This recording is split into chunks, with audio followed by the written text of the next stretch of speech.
நீ ஆர்ட்ஸ் தானடா படிச்ச, எப்படி ஐடில வேலை பார்க்குற? எந்த டிகிரினாலும் பரவாயில்லண்ணா. சென்னையில் இருக்க எஸ்எல்ஏ ஐடி ட்ரைனிங் இன்ஸ்டியூட் தான் நான் ட்ரைனிங் எடுத்தேன். மாதம் 30,000 சம்பாதிக்கிறேன். சூப்பர்டா. For IT training and placement contact 8870767784.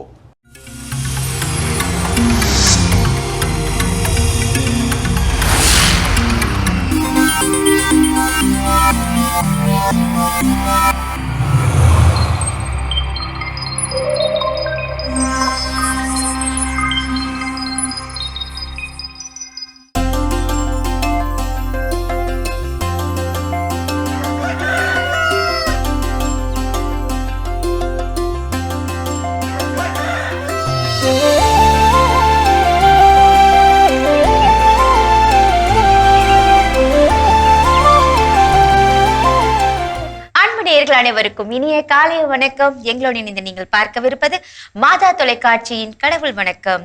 வணக்கம் ஜோஸ். வணக்கம் யமுனா, எப்படி இருக்கீங்க? ரொம்ப நல்லா இருக்கேன், நீங்க எப்படி இருக்கீங்க? ரொம்ப மகிழ்ச்சி. புதிய மாதத்தினுடைய ஒரு புதிய நாள், முதல் நாள்ல நம்ம இருக்கிறோம். ஆமா. சோ கிட்டத்தட்ட நீங்க சொன்ன மாதிரி 5 மாதங்கள் எல்லாம் நம்ம நிறைவு செஞ்சுட்டு 6வது மாதத்தில் அடியெடுத்து வைக்கின்றோம். சோ இன்னைக்கு மகிழ்ச்சியா நாளை தொடங்கி இன்னைக்கான ஒரு கதை என்ன அப்படின்னு பாத்தீங்கன்னா, ஒரு வீட்டுல ஒரு அப்பா பையன், அப்பா என்ன பண்றாரு, காரை கிளீன் பண்ணலாம் அப்படின்னு சொல்லி அவங்களோட ஷெட்ல இருந்து காரை வெளியே எடுத்து வச்சு கார்ல அந்த தண்ணி ஊத்தி அந்த சோப் வாட்டர் போட்டு எல்லாம் போட்டு வாஷ் பண்ணிட்டு இருக்காரு. இந்த பையன் பக்கத்துல நின்று அதை சின்ன பையன் விளையாட்டு பையன் வேடிக்கை பார்த்துட்டு இருக்கான். திடீர்னு என்ன பண்ணிட்டா, சரி அப்பா வந்து ஏதோ ரைட்டா ப்ரஷ்ஷை வச்சு கிளீன் பண்றது, கடினமான அடுக்கிற ப்ரஷ்ஷை வச்சு கிளீன் பண்றாரு, நம்மளும் ஹெல்ப் பண்ணுவோம் அப்படின்னு சொல்லிட்டு என்ன பண்ணா, கீழே இருக்கிற கல் எடுத்துட்டு கரகரன்னு டோர்ல என்ன பண்ண ஆரம்பிச்சான், தேய்ச்சா டோர்ல என்ன ஆகும், அந்த ஸ்கிராச்சஸ் விழுது. உங்க அப்பா டே என்ன பண்ற பாரு அப்படின்னு சொல்லிட்டு கையில எதையோ எடுத்து டப்புன்னு என்ன பண்றான், அந்த பையன் கையில அடிச்சிட்டாரு. ஐயோ ஸ்கிராச் போறானே அப்படிங்கிற ஒரு இதுல டக்குன்னு அந்த சுயநிலையில இணைந்து அடிச்சிட்டாரு. அடிச்சா விரல்கள்ல 3 விரல்ல என்னாச்சு, எலும்பு முறிவு ஏற்பட்டுருச்சு. அந்த ஆஸ்பத்திரி கூட்டு போறாங்க. அப்புறம் அதுக்கு கெட்டு போடுறாங்க. ஓகே, அந்த முறிவு தானே, சரி பண்ணிக்கலாம். அப்பதான் அந்த அப்பா யோசிக்கிறார், ஒரு கன நொடியில நான் பட்ட கோபத்தினால எந்த ஒரு விஷயத்த, இன்னைக்கு கார் பெருசா என் பிள்ளை பெருசான்னு கேட்டா எது பெருசு? பிள்ளைதான் பெருசு. ஆனா நான் என்ன பண்ணிட்டேன், அந்த கார்ல ஸ்கிராச் விழுது, அந்த ஸ்கிராச் என்ன பண்ணிக்கலாம், காசு கொடுத்து சரி பண்ணிக்கலாம். ஆனா ஒருவேளை இந்த முறிவை சரி பண்ண முடியாம போயிட்டா, இதனால ஏதாவது ஒரு இப்போ இந்த தழும்புகள் இந்த மாதிரியான விஷயங்கள்லாம் ஏற்பட்டுட்டா என்ன பண்றது? அப்போ நம்ம சில நேரங்கள்ல குழந்தைகள் செய்யக்கூடிய சில விஷயத்துல இன்ஸ்டன்டா நமக்கு என்ன, டக்குன்னு உடனே கோபம் வந்து விடுகிறது. அதனால் பெரிய விளைவுகளும் ஏற்பட வாய்ப்பு இருக்குது. சில நேரங்கள் அசால்ட்டா போறதுக்கும் வாய்ப்புகள் இருக்குது. ஆனா அங்க நாம கற்றுக்கொள்ள வேண்டிய விஷயம், குழந்தைகளிடம் அந்த கோபப்படுகின்ற பொழுது ஒரு வினாடி இல்ல ஒரு நிமிடம் பொறுமை காத்து கோபப்படுறப்போ நம்ம கிட்ட இருக்கிற கோபம் அப்படி ஆக்ரோஷமா என்ன ஆகாது, வெளியே வராது. சூப்பர். தொடர்ந்து பேசலாம். இப்ப அடுத்த பகுதியை பார்க்கலாம்.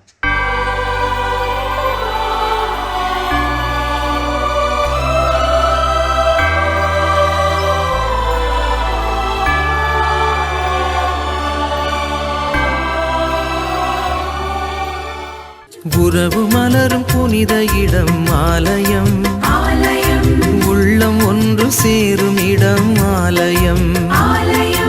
உறவு மலரும் புனித இடம் ஆலயம், உள்ளம் ஒன்று சேரும் இடம் ஆலயம். உணர்வு பெருகிட, உயர்வு அடைந்திட, உண்மை வழி செல்லும் வாழ்வும் ஆலயம்.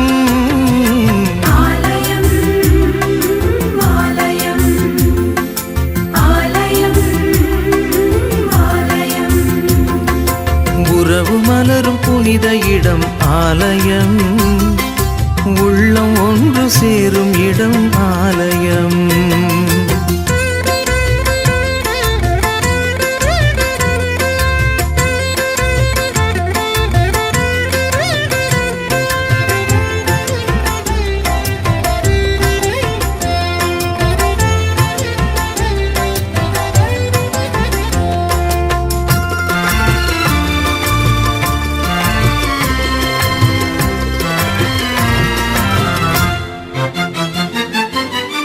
இயற்கை காத்திடும் மாந்தர் வாழிடம்,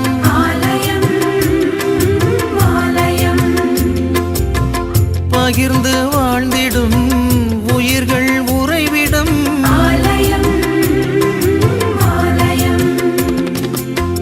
மனிதத்தை உயிரென மதித்திடும் உள்ளங்கள், மானுடர் வாழ்வுக்காய் தனை தரும் நெஞ்சங்கள், நம்பிக்கை செய்தி சொல்லும் நண்பர்கள், உண்மைக்காய் உயிரை இழக்கும் ஜீவன்கள், எல்லோரும் இறைவன் உறையும் ஆலயம்,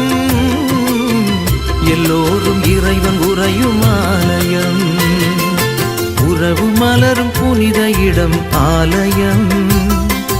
உள்ளம் ஒன்று சேரும் இடம் ஆலயம்.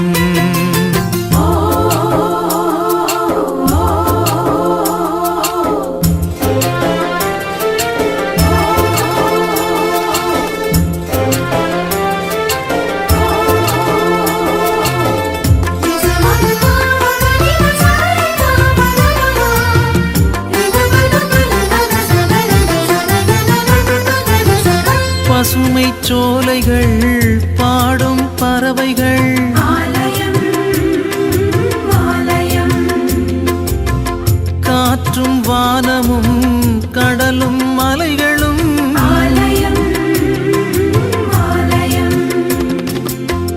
விடியலின் குரலென ஒலித்திடும் கலைகளும் கடவுளே உன் புகழ் பாடிடும் கவிதையும் நல்வார்த்தை பேசுகின்ற நாவுகள் நல்லோரின் பாதை செல்லும் பாதங்கள் எல்லாமே இறைவன் உறையும் ஆலயம். எல்லாமே இறைவன் உறையும் ஆலயம். உறவு மலரும் புனித இடம் ஆலயம். உள்ளம் ஒன்று சேரும் இடம் ஆலயம். உறவு மலரும் புனித இடம் ஆலயம். உள்ளம் ஒன்று சேரும் இடம் ஆலயம். உணர்வு பெருகிட. சிறப்பான ஆலய தரிசனம் பார்த்தாச்சு. இந்த நாள் சிறப்பா நம்ம தொடர்ந்தாச்சு. இன்னைக்கு டாபிக் எப்படிப்பட்டதா இருக்க போகுது? இந்த கதையை ஒட்டின மாதிரி தான் நம்மளுடைய டாபிக் இருக்க போதா? கிட்டத்தட்ட என்ன அப்படின்னா, இன்னைக்கு குழந்தை வளர்ப்புல வீடுகள்லாம் ரெண்டு குழந்தைகள் இன்னைக்கு இருக்கிறாங்க. அண்ணன் தங்கச்சியா இருக்கலாம், அக்கா தம்பியா இருக்கலாம், இல்ல அண்ணன் தம்பி அக்கா தங்க ஏதோ ஒரு உறவு 2 பேர் இருப்பாங்க. அப்போ இந்த வீடுகளில் பார்த்தீங்க அப்படின்னா மோஸ்ட்லி நிறைய வீடுகளில் பார்த்தீங்கன்னா எல்லாருமே என்ன சொல்லுவாங்க, எங்கள் வீட்டில் நான் சொல்லுவேன் அடிக்கடி ரெஸ்லிங் நடக்கிற மாதிரி தான் இருக்கும். பெரிய பொண்ணும் சின்ன பொண்ணும். ஸோ அவங்க வீட்டில் ஒரு பையன் ஒரு பொண்ணு சண்டைகள் நடக்கிறது, இதெல்லாம் வந்து எல்லா வீடுகள்லையும் இயல்பாக நடக்கக்கூடிய ஒரு சில விஷயங்கள். ஆனால் இதை நம்ம ஹேண்டில் பண்ணக்கூடிய விதங்கள் ஒவ்வொரு வீட்டிற்கும் வேறுபட்டு கொண்டே இருக்கும். சில நேரங்களில் அந்த குழந்தைகள் சண்டை போடுறப்ப எப்படா சமாளிக்கிறது, யாரு பக்கம்டா நிற்கிறது, என்னடா பண்ணுறது. ஒரு பிள்ளைக்கு சப்போர்ட்டா நம்ம பேசணும், இன்னொரு பிள்ளை என்ன பண்ணும், கோச்சுக்கும். அந்த பிள்ளைக்கு சப்போர்ட்டா பேசணும், இன்னொரு பொண்ணு என்ன பண்ணிக்கும், கோச்சுக்கும். 2 பேரையும் அடிச்சிருவேன். 2 இது எதுக்கு பாரபட்சம் பார்த்துட்டு 2 பேரும். ஸோ இப்படி ஒவ்வொருத்தரும் ஹேண்டில் பண்ணக்கூடிய விதங்கள் வேற வேறையா இருக்கும் இல்லையா? ஸோ இன்னைக்கு அந்த மாதிரி உங்க வீட்டில் 2 குழந்தைங்க சண்டை போட்டுட்டே இருக்கிறாங்க. எப்பவும் சண்டை போட மாட்டாங்க, அவங்களுக்கு ஏதோ ஒரு சில சில நேரங்கள் பார்த்தீங்கன்னா இவ்வளோ சண்டை போட குழந்தைகிட்ட எங்கள் பாப்பாட்ட போய் வந்து உனக்கு அக்கா வேணுமா வேண்டாமா, அக்கா வேணுமா ஆன்லைனில் வித்துட்டு வேற நெட்ல இன்னொரு புது அக்கா டவுன்லோட் பண்ணிக்கலாமான்னு கேட்டா வேணாம்னு சொல்லுவாங்க. தேடுவாங்க கண்டிப்பா. ஸோ அப்போ பாசம் இருக்குது. இருந்தாலும் இந்த சண்டைகள் சில நேரங்கள் இந்த பெற்றோருக்கு என்ன பண்ண பெரிய தலைவலியை கொடுக்குது. ஸோ அப்படிப்பட்ட பெற்றோர்களுக்கான ஆலோசனைகள், உங்க வீட்டில் 2 குழந்தைங்க சண்டை போடுதா எப்படியெல்லாம் ஹேண்டில் பண்ணலாங்கிற ஆலோசனைகள் தான் இன்னைக்கு பேச போறோம். அப்போ அதில் முதல் விஷயம், ஏற்கனவே இந்த கதையில சொன்ன மாதிரி டோன்ட் ரியாக்ட் இமிடியட்லி. உடனே அந்த குழந்தைங்க சண்டை போட சிலர் அம்மா அப்பா அப்படின்னு கத்தும் போது நமக்கு அப்படியே ப்ரெஷர் இருந்து கால் உள்ளங்கால்ல இருந்து உச்சந்தலைக்கு என்ன பண்ணுனா ஏறி நிற்கும். பிபி எங்க இருக்குன்னு எனக்கே தெரியாது. சில திரைப்படங்கள்ல இந்த அம்மன் திரைப்படங்கள்லாம் பாக்குறப்போ கிளைமேக்ஸ்ல ஏதாவது இந்த வில்லனை அந்த கெட்டவனை வந்து பழி வாங்குறப்ப பாத்தீங்கன்னா ஆக்ரோஷமா ஒரு நடனம் இருக்கும், கை அப்படி பின்னாடி நிறைய கிராபிக்ஸ் நிறைய கையெல்லாம் வைப்பாங்க. நம்ம அந்த மாதிரிதான் நிலைமைக்கு என்ன பண்ணிருப்போம்னா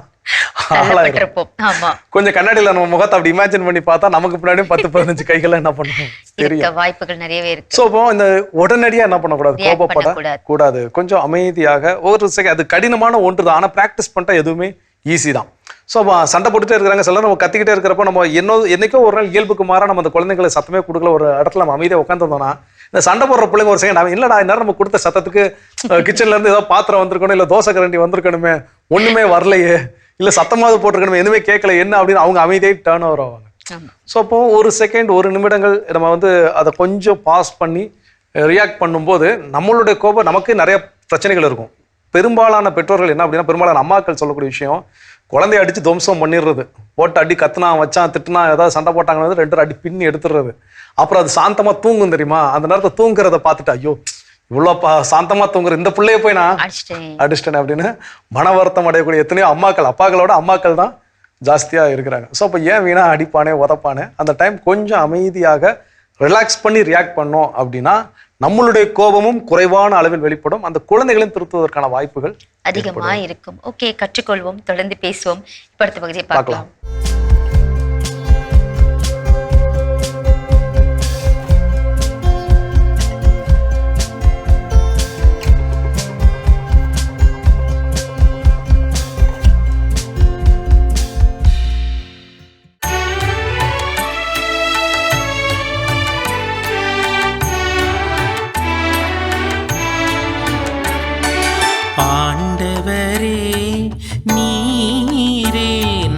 நம்பியிருக்கும் இறைவன். ஆண்டவரே நீரே நான் நம்பியிருக்கும் இறைவன். உன்னதரின் பாதுகாப்பில் வாழ்பவர், எல்லாம் வல்லவரின் நிழலில் தங்கியிருப்பவர். ஆண்டவரை நோக்கி நீரே என் புகலிடம், என் அரண், நான் நம்பியிருக்கும் இறைவன் என்றுரைப்பார். நான் நம்பியிருக்கும் இறைவன் என்றுரைப்பார். ஆண்டவரே நீரே நான் நம்பியிருக்கும் இறைவன். ஆண்டவரே நீரே நான் நம்பியிருக்கும் இறைவன். இது இயேசுவில் எனக்கு மிகவும் பிரியமான மாதா தொலைக்காட்சி அன்பு நேயர்களே, தினம் ஒரு திருப்பாடல் நிகழ்வு வாயிலாக திருப்பாடல் 91 இந்த நாளில் உங்களோடு இணைந்து தியானிப்பதில் எனக்கு மிகுந்த மகிழ்ச்சியே. நம்மை பாதுகாக்கும் இறைவன் என்கிற தலைப்பில் இந்த திருப்பாடல் 91 கொடுக்கப்பட்டிருக்கிறது. ஆண்டவரே நீரே நான் நம்பியிருக்கும் இறைவன் என்ற பல்லவியோடு இந்த நாளில் இந்த திருப்பாடலை நாம் தியானிக்க இருக்கிறோம். திருப்பாடல் 91 தன்னகத்தே 16 வசனங்களை கொண்டதாய் இருக்கிறது. இது 3 பிரிவுகளாக பிரிக்கப்படுவதை பார்க்கிறோம்.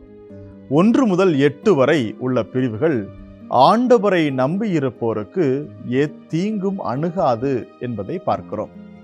ஆண்டவர் தன்னோடு இருக்கிற ஒவ்வொருவருக்கும் தன்னுடைய பாதுகாப்பை வழங்குகிறார். அவரே புகலிடமாய் இருக்கிறார் என்பதை இந்த 8 வசனங்கள் விளக்குகின்றன. 9 முதல் 13 வரை உள்ள வசனங்கள் ஆண்டவர் நம்மை காக்கிறவராக இருக்கிறார், அவர் எல்லா விதமான தீங்குகளிலிருந்தும் நம்மை பாதுகாக்கிறார் என்கிற ஒரு ஆழமான கருத்தை வெளிப்படுத்துகிறது. 14 முதல் 16 வரை உள்ள வசனங்கள் தம்மை சார்ந்திருப்போருக்கு கடவுள் வாழ்வு தருகிறவராய் இருக்கிறார் என்பதை சுட்டி காட்டுவதாக இந்த திருப்பாடல் அமைந்திருக்கிறது. இருக்கிற எல்லா திருப்பாடல்களிலுமே கடவுளுடைய பராமரிப்பையும் அவருடைய பாதுகாப்பையும் மிக அழுத்தமாக ஆழமாக உரைக்கக்கூடிய திருப்பாடலாக இந்த திருப்பாடல் 91 இருப்பதை நாம் காண்கிறோம். சிறு வயதிலிருந்து இந்த திருப்பாடலை நாம் மனனம் செய்து ஆண்டவரை வாழ்த்துவதும் ஆண்டவரை போற்றுவதும் ஆண்டவருடைய பாதுகாப்பிலே இந்த குழந்தைகள் இன்னும் அதிகமாய் வளர வேண்டும் என்பதை உணர்ந்து கொள்வதற்குமாக இந்த திருப்பாடலை நாம் பயன்படுத்தி வருகிறோம் என்பது சாலச் சிறந்தது. இந்த திருப்பாடலுடைய பின்னணியை கொஞ்சம் அலசி பார்த்தோம் என்று சொன்னால், இந்த பின்னணி நுழைவு திருப்பாடலாக இந்த திருப்பாடல் உபயோகப்படுத்தப்பட்டிருக்கிறதை பார்க்கிறோம். ஏன் மக்கள் ஆண்டவருடைய திருக்கோவிலுக்கு வருகிற பொழுது ஆண்டவர் மீது அவர்கள் கொள்ள வேண்டிய நம்பிக்கையையும் ஆண்டவர் அவர்களை பாதுகாக்கிறார் என்கிற ஆழமான கருத்தை அவர்கள் மனதில் விதைப்பதிலும் அவர்களுக்கான ஆசியாகவும் அறிவுரையாகவும் இந்த திருப்பாடல் தன்னகத்தை விளங்குகிறதை நம்மால் காண முடிகிறது. இதில் நாம் புரிந்து கொள்ள வேண்டிய ஒரு காரியம், அன்புக்குரியவர்களே, இந்த திருப்பாடல் மோயிசனுடைய காலத்துதா, தாவீதின் காலத்துதா, அல்லது சாலமோனுடைய காலத்துதா, அல்லது பாபிலோனிய தலைக்கு பிறகு இந்த திருப்பாடல் எழுதப்பட்டிருக்கலாமா என்ற ஒரு கேள்வியும் தன்னகத்தே உருவாகிறதை பார்க்கிறோம். ஆனால் இந்த கடவுள் மீது கொண்டிருக்கிற ஆழமான நம்பிக்கையை வெளிப்படுத்துகிற அந்த தோரணையை பார்க்கிற பொழுது இது நிச்சயம் பாபிலோனிய தலைக்கு பிறகு அவர்கள் மீண்டும் வந்ததற்கு பிறகு கடவுள் தம்மை எவ்வளவு தூரம் பாதுகாக்கிறார் என்பதை உணர்ந்து எழுதப்பட்ட திருப்பாடலாக இந்த திருப்பாடல் இருக்கிறது என்பதைத்தான் இந்த விவிலிய அறிஞர்கள் வெளிப்படுத்துகிறார்கள். எனவே இந்த திருப்பாடல் ஏறக்குறைய பாபிலோனிய தலைக்கு பிறகு எழுதப்பட்டிருக்கலாம் என்று நம்பப்படுகிறது. ஏறக்குறைய திருப்பாடல் 90, 91, 92 ஆகிய 3 திருப்பாடல்களும் ஒத்தமைவு கருத்துக்களை வெளிப்படுத்துவதாக இருப்பதால் ஆண்டவரே புகலிடமாய் இருக்கிறார், ஆண்டவர் உன்னதராய் இருக்கிறார், அவருடைய பாதுகாப்பில் நாம் வாழ்கிற பொழுது நாம் எத்தீங்கிற்கும் அஞ்சிட மாட்டோம் என்கிற ஆழமான கருத்துக்களை வெளிப்படுத்துகிறத.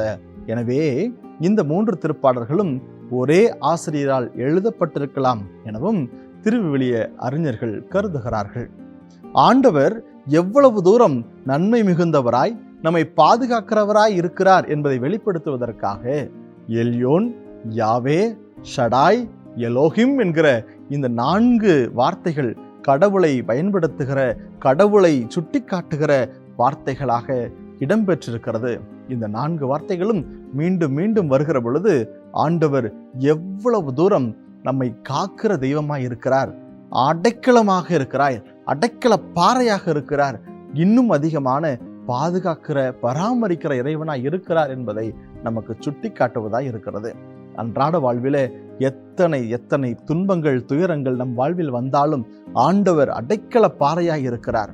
வாதை நம்முடைய குடும்பத்தை அணுகாது, தீங்கு உனக்கு நேரிடாது, எத்தீங்கிருக்கும் நீ அஞ்ச மாட்டாய், எல்லாவற்றிலிருந்தும் நான் உன்னை விடுவிப்பேன் என்கிற இந்த இறை வார்த்தையை நம்பி இந்த நாளிலே செபிப்போம்.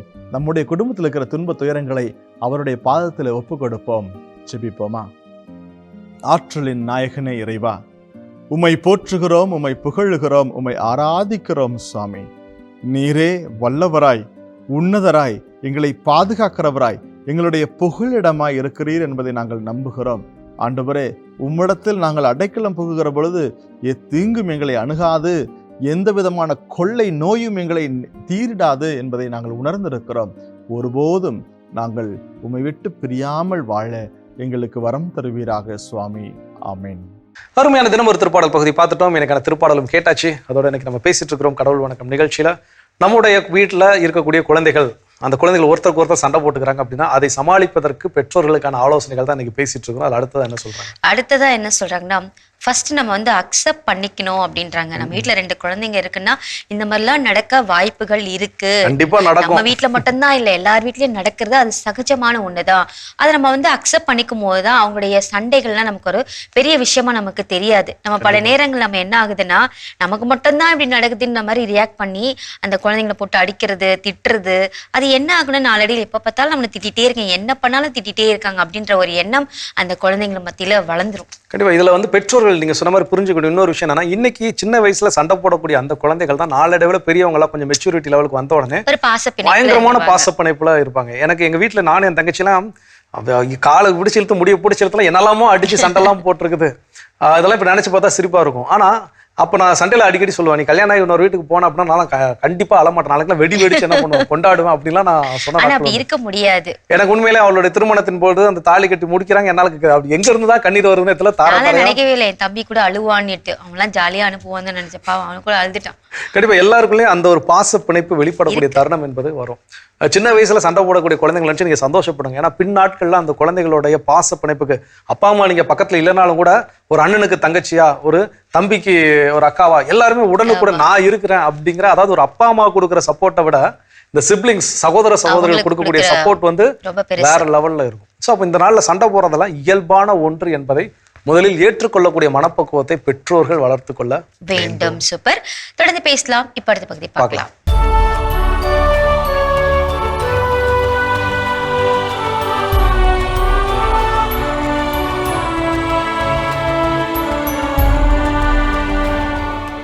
ஜூன் 1. புனித ஹனிப்பால் மரியத பிரான்சியா. இத்தாலி நாட்டிலுள்ள மெசினாவில் வாழ்ந்த பிரான்சிஸ் அன்னா டொஸ்கானோ பெற்றோருக்கு கிபி 1851 ஜூலை 5 பிறந்தார் ஹனிப்பால் மரியத பிரான்சியா. குழந்தை பருவத்திலேயே தந்தையினை இழந்து தன் தாயாரால் வளர்க்கப்பட்ட ஹனிப்பால் நற்கருணை ஆண்டவர் மீதும் புனித மரியன்னையின் மீதும் பக்தியோடு இருந்தார். தன் 17வது வயதில் ஆண்டவரின் அழைப்பினை உணர்ந்த இவர் God and Servant of His People துறவற சபையினில் சேர்ந்து கிபி 1878 மார்ச் 18 குருவாக அருட்பொழிவு பெற்றார். ஏழை மக்களுக்கு இறைபணிகளைச் செய்த அருட்தந்தை ஹனிபால் கிபி 1882 ஆண்டு ஆதரவற்ற குழந்தைகளுக்கு இல்லமொன்றை தொடங்கி அதற்கு புனித அந்தோணியார் இல்லம் என்றும் பெயரிட்டார். ஆதரவற்ற குழந்தைகளை இறை நம்பிக்கையிலும் அறநெறியிலும் வழிநடத்திய அருட்தந்தை ஹனிபால் தன் குடும்பச் சொத்துக்கள் அனைத்தையும் விற்று ஏழைகளுக்கு உதவினார்.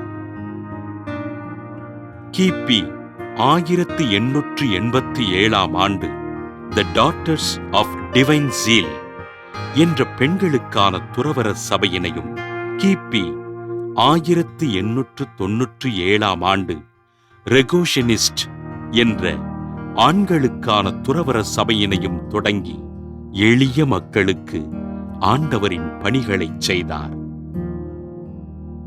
தனது இறைப்பணியில் துறவிகளுக்கு முன்மாதிரியாக விளங்கிய ஆண்டவரின் பணிகளை அர்ப்பணிப்போடு செய்த அருட்தந்தை ஹனிபால் 1927 ஆண்டு ஜூன் 1 விண்ணகம் சென்றார். ஆதரவற்ற குழந்தைகளையும் முதியவர்களையும் கைம்பெண்களையும் அரவணைத்து அவர்களுக்காக தன் பணிவாழ்வினை அர்ப்பணித்துக் கொண்ட அருட்தந்தை ஹனிபால் மரியத பிரான்சியாவினை திருத்தந்தை 2ஆம் ஜான் பால் 2004 ஆண்டு மே 16 புனிதராக உயர்த்தினார். புனித ஹனிபால் மரியத பிரான்சியா திருவிழாவினை கொண்டாடுகின்ற நாம் புதிய கல்வியாண்டில் அடியெடுத்து வைக்கின்ற மாணவர்களுக்காகவும் அவர்கள் ஞானத்தோடு கல்வி கற்கவும் ஜெபிப்போம். சிறப்பான இன்றைய புனிதர் பகுதி நம்ம பார்த்தாச்சு. நாம இன்னைக்கு பேசிட்டு இருக்கோம், வீட்டுல 2 குழந்தைகள் இருந்தா அந்த குழந்தைகள் நம்ம எப்படி வளர்க்கணும், அதுக்கெல்லாம் நம்ம என்ன செய்யணும்னு பார்த்துட்டு இருக்கோம் இல்லையா? அடுத்ததா என்ன? அடுத்ததா வீட்டுல 2 குழந்தைகள் சண்டை போட்டுட்டே இருக்குங்க, எப்படி ஹேண்டில் பண்றது? 3வது விஷயம் என்ன சொல்றாங்க அப்படின்னு பாத்தீங்கன்னா, நம்ம பெரும்பாலான நேரங்கள் நமக்கு தெரியாமலே செய்யக்கூடிய தவறு என்ன அப்படின்னு பாத்தீங்கன்னா, ஏதோ ஒரு குழந்தையினுடைய சைடு நம்ம என்ன பண்ணிக்குவோம், எடுத்துக்குவோம். பெரும்பாலும் எல்லா வீடுகளையும் நம்ம செய்யக்கூடிய தவறு என்ன அப்படின்னு பாத்தீங்கன்னா, அந்த இளைய பிள்ளை என்ன இருக்குதோ அந்த பிள்ளைங்க பக்கம் தான் என்ன பண்ணுவோம், சைடு எடுத்துக்குவோம். அது உண்மைதான். ஏன்னா அது குட்டியா இருக்குல்ல, அதனால அந்த மனநிலைக்கு நம்ம தள்ளப்படுகிறோம். நம்ம அதுக்கு காரணம் சொல்றோம் அதுதான். அது சின்ன பிள்ளை, இப்ப அக்காவோ அண்ணனோ இருக்கிறாங்கன்னா, தம்பி கேட்கறான்ல, தங்கச்சி கேட்கறான்ல, கொடுத்துரு, அவ சின்ன பிள்ளை தானே, கொடுத்துரு. ஏதோ ஒரு சண்டைனாலும் உடனே ஏதோ ஒரு சத்தம் போட்டானா அந்த சின்ன குழந்தை வாயை திறந்துருச்சுன்னா உடனே நம்ம சொல்லக்கூடிய வார்த்தை பெரிய குழந்தைகிட்ட அதை என்ன பண்ணிரு, அவங்க கிட்ட கொடுத்துரு. இது ரொம்ப ரொம்ப தவறான ஒன்று.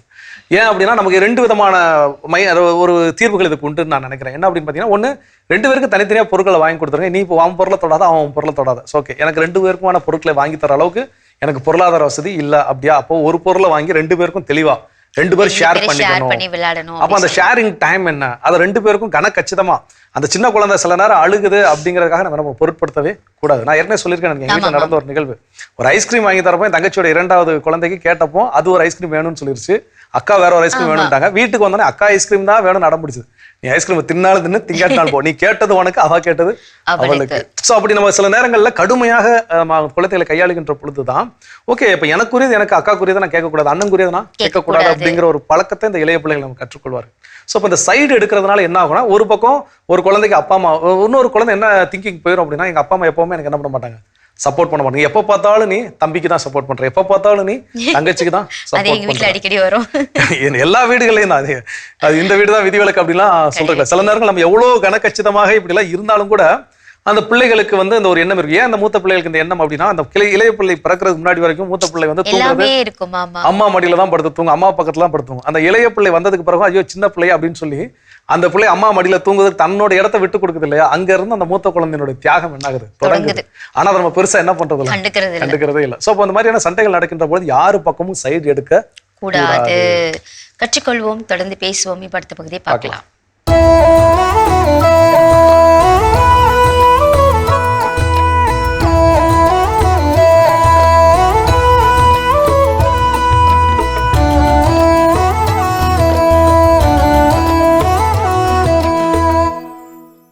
இந்த செல்போன் செயற்கை நுண்ணறிவு வந்த பிறகு எவ்வளவு முன்னேறி விட்டோம் பார்த்தீர்களா தாத்தா?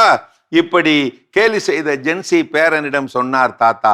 ஆமாப்பா, ரொம்ப தான் முன்னேறிட்டோம். ஆனா அதே நேரத்துல என்னத்தையெல்லாம் இழந்திருக்கிறோம் பார்த்தாயா, கேட்கிறாயா? தங்கு தடையின்றி அடுக்க ஆரம்பித்தார் அந்த பூமர் தலைமுறை தாத்தா. நெருக்கமானவர்களின் தொலைபேசி எண்களை மனப்பாடம் செய்யும் நினைவாற்றல் திறனை இழந்து விட்டோம். வரைபட செயலிகளை நம்பி வாழ பழகிவிட்டதால் நில அடையாளங்களை கவனிக்கும் பழக்கமான திசையறிவை இழந்து விட்டோம். தானியங்கி திருத்தங்களை நம்புவதால் சரியான எழுத்து கூட்டலும் இலக்கணமும் மறந்து மொழி திறனை இழந்து விட்டோம். உடனடி பதில்கள் கிடைப்பதால் ஒரு விஷயத்தை பற்றி ஆழமாக தேடி பிடித்து படிக்கும் ஆர்வம் போய் ஆழ்ந்த சிந்தனையை இழந்து விட்டோம். சிந்திக்க வேண்டிய வேலைகளை AI ஆர்டிஃபிஷியல் இன்டெலிஜென்ட்டிடம் ஒப்படைப்பதால் நமது சுயமான கற்பனை திறன் மங்கி படைப்பாற்றலை இழந்து விட்டோம். தட்டச்சு செய்வதே வழக்கமானதால் பேனா பிடித்து அழகாக எழுதும் கலையை, கையெழுத்து கலையை இழந்து விட்டோம். நொடி பொழுதில் எல்லாம் கிடைக்கும் என்ற வேகத்தால் நிதானமாக காத்திருக்கும் குணத்தை, பொறுமையை இழந்து விட்டோம். திரையை பார்த்து காலத்தை கழிப்பதால் நேருக்கு நேர் மனிதர்களிடம் உறவாடும் சமூக தொடர்பை, இயல்பை இழந்து விட்டோம். செல்போன் மற்றும் செயற்கை நுண்ணறிவு தொழில்நுட்பங்களின் அதீத வளர்ச்சியால் முன்னெல்லாம் நெருங்கிய நண்பர்கள், உறவினர்களின் எண்கள் விரல் நுனியிலே இருக்கும். இப்போது எல்லாமே போனில் சேமிக்கப்பட்டு இருப்பதால் சொந்த எண்ணை தவிர அதை கூட நிறைய பேருக்கு தெரியாது. மற்ற எண்களை நினைவில் கொள்ளும் நினைவு ஆற்றலை இழந்து விட்டோம் அல்லவா? கூகுள் மேப் வந்த பிறகு ஒரு இடத்திலிருந்து இன்னொரு இடத்திற்கு செல்லும் பாதையை நினைவில் வைத்துக் கொள்ளும் பழக்கம் மறைந்து விட்டதால் வலது இடது என யந்திரம் சொல்வதை பின்பற்றி வழிகள் மற்றும் வரைபட அறிவை இழந்து விட்டோம்.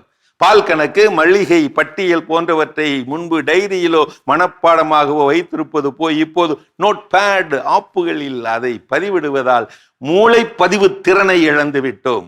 ரீல்ஸ் மற்றும் ஷார்ட்ஸ் போன்ற குறு வீடியோக்களால் கவன குவிப்பு நேரம் வெகுவாக குறைந்து போய் கூர்ந்து கவனித்தல் அறவே அற்றுப்போய் ஆழமான வாசிப்பு பழக்கத்தை இழந்து விட்டோம். பக்கத்தில் இருப்பவர்களிடம் பேசுவதை விட போனில் மெசேஜ் அனுப்புவதையே வசதியாக கருதி முகம் பார்த்து பேசும் நேரடி உரையாடலை, முக வாசிப்பை முற்றிலும் இழந்து விட்டோம். எதையும் தேடும் அடுத்த நொடியே AI செயலிகள் மூலம் பதிலை பெற்று பெறுவதால் ஒரு தகவலுக்காக நூலகம் சென்றோ, மற்றவர்களிடம் போயோ, கற்றவர்களிடம் போயோ, பெரியவர்களிடம் போயோ அந்த பெரும் குணத்தை, பொறுமை குணத்தை இழந்து விட்டோம். ஒரு கடிதம் எழுத வேண்டும் என்றாலோ, ஒரு கட்டுரை வரைய வேண்டும் என்றாலோ உடனே ChatGPT, ஜெமினி போன்ற கருவிகளை நாடி நம்மிடையே தனித்துவமான சிந்தனை, படைப்பாற்றலை முன்னையாக்கி இழந்து விட்டோம். இன்று என்ன சாப்பிடலாம் என்பது முதல் எந்த துணியை எடுக்கலாம் என்பது வரை அல்காரிதம்களின் பரிந்துரையையே நம்பி வாழத் தொடங்கி முடிவெடுக்கும் திறனை இழந்து விட்டோம். மிக குறிப்பாக குழந்தைகளுக்கு தாலாட்டு பாடுவதையும், தாத்தா பாட்டிகள் யூடியூப் வீடியோக்களை ஓடவிட்டு அவர்களை அமைதிப்படுத்தும் நலிந்த நவீன வழிகளிலே தாயாரின் தாலாட்டு பாடல்களையும் நலம் பயக்கும் நாட்டுப்புற கதைகளையும் இழந்து விட்டோம். அப்பப்பா, ஒரு பக்கம் எவ்வளவு இருமாப்பு என்றாலும், AI இருமாப்பு என்றாலும், மறுபுறம் இவ்வளவு பெரிய இழப்பா? எப்படி மனிதானி ஈடுகட்டப் போகிறாய்? இதெல்லாம் மனிதன் மறந்தவை.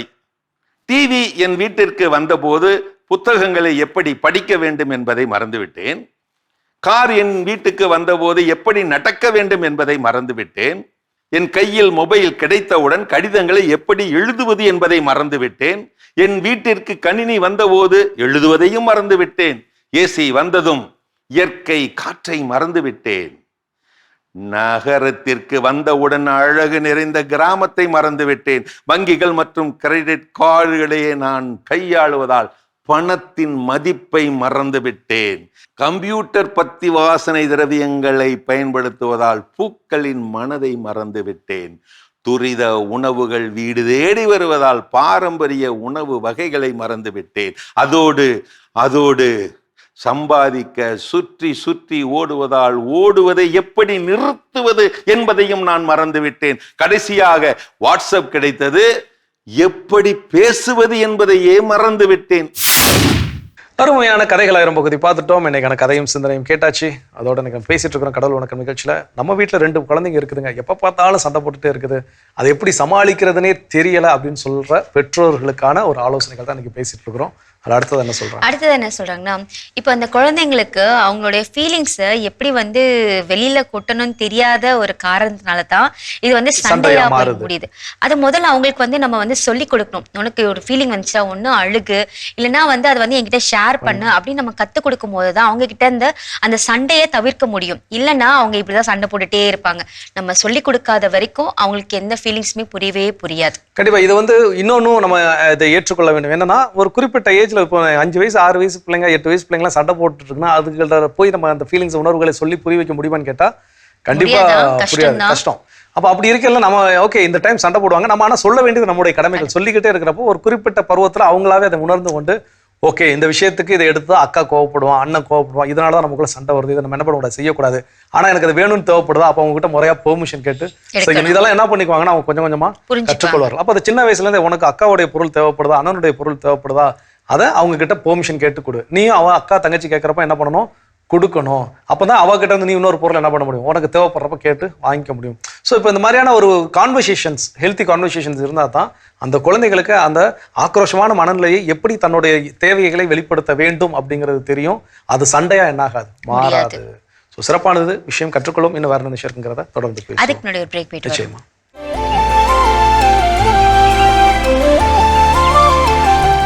நிகழ்ச்சிக்குள் உங்களை மீண்டும் அன்புடன் வரவேற்கின்றோம். நீங்கள் பார்த்து கொண்டிருப்பது மாதா தொலைக்காட்சியின் கடவுள் வணக்கம். சிறப்பான நாள், மகிழ்ச்சியான நாள். நம்ம பேசிட்டு இருக்கிறோம் கடவுள் வணக்கம் நிகழ்ச்சியில.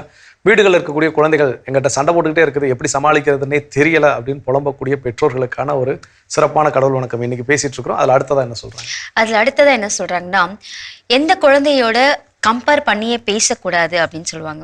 அண்ணன் தங்கச்சிக்குள்ளேயே நம்ம பண்ணவே கூடாது, மொத்தத்துல வேற யாரோடய நம்ம கம்பேர் பண்ணக்கூடாது. இன்னும் குறிப்பா சொல்ல போனோம்னா வீட்டுல இருக்கக்கூடிய குழந்தைங்க கிட்ட நம்ம கம்பேர் பண்ணக்கூடாது. ஒன்றும் கிடையாது. என் தம்பி என்ன பண்ணிட்டான், என் அக்கா பொண்ணு நல்லா படிப்பான், அவ வந்து ஸ்கூல் 3rd ஏத்துட்டா. என் பொண்ணுகிட்ட சொல்றா, நீ வந்து பாரு எக்ஷிதா எப்படி நல்லா படிக்குது, நீ ஏன் இப்படி பண்ற அப்படின்னு சொல்லி கேட்கும் போது அவ அப்ப ஒன்னும் ரியாக்ட் பண்ணவே இல்லை. ஆனா எல்லாத்தையும் சேர்த்து வச்சு ஒரு நாள் பெருசா ரியாக்ட் பண்ணான்.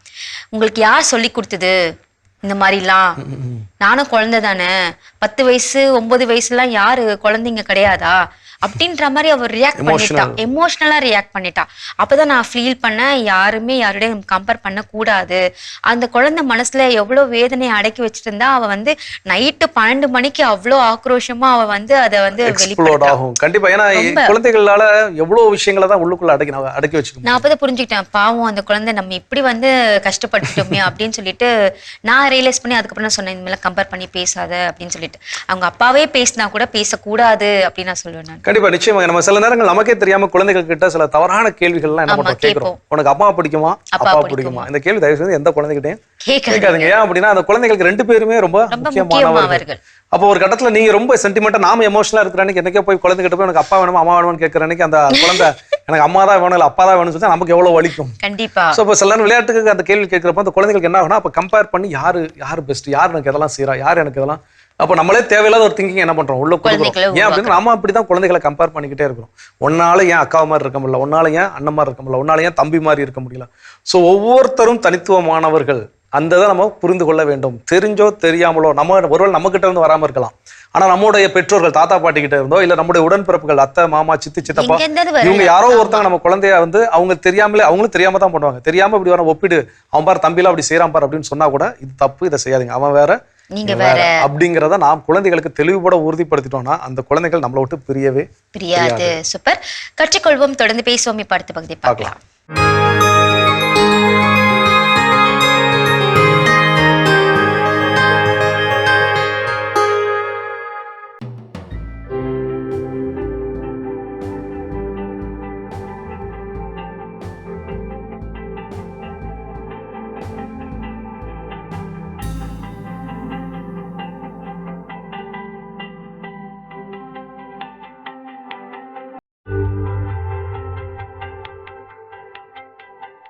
குழந்தைங்களுக்கு காது மூக்கு தொண்டையில ஃபாரின் பாடிஸ் போடுறது ரொம்ப காமன்ங்க.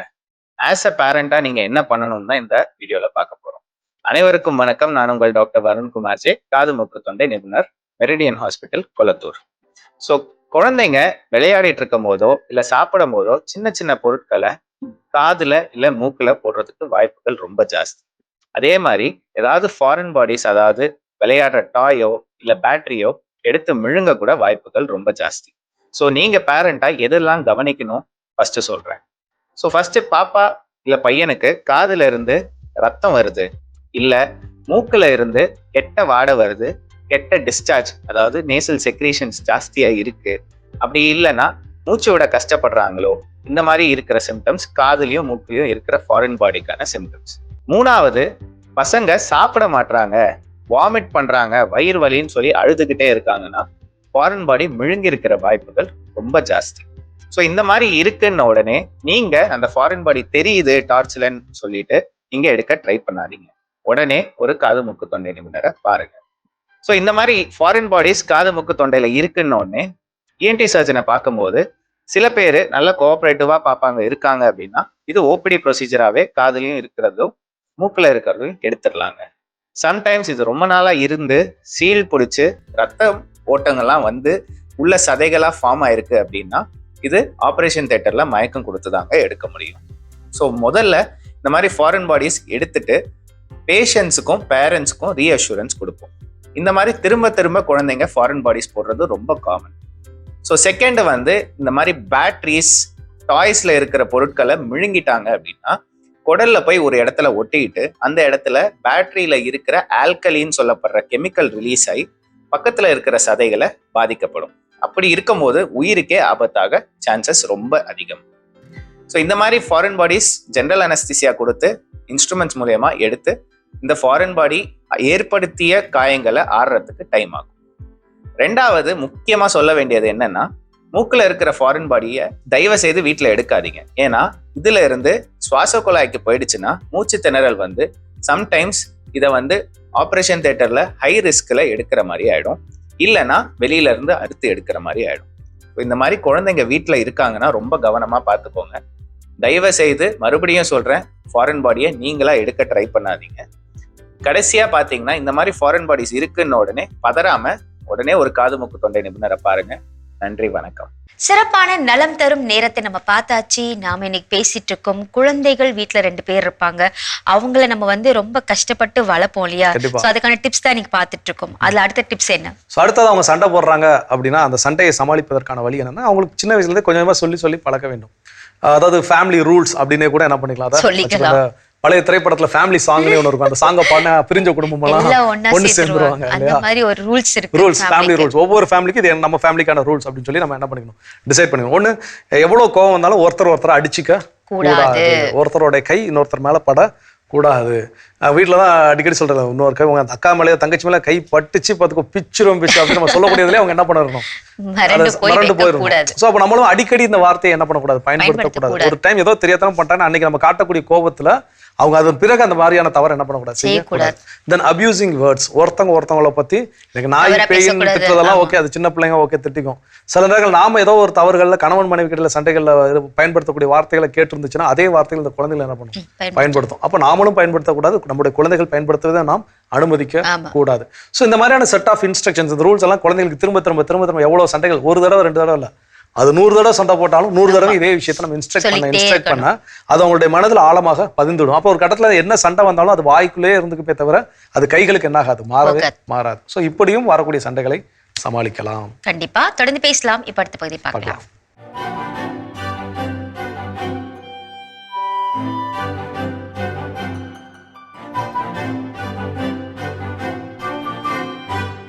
அன்பிற்கினிய மாதா தொலைக்காட்சி சுவஞர்களே, தமிழினிய நெஞ்சங்களே, வணக்கம். திரிகடுகத்தில் இணைந்திருக்கும் உங்கள் ஒவ்வொருவருக்கும் நன்றியின் வாழ்த்துகள். இன்று மீண்டும் திரிகடுகம் எண் 37 நாம் இருக்கின்றோம். 2ஆம் கருத்தினை இன்று பார்க்கவிருக்கின்றோம்.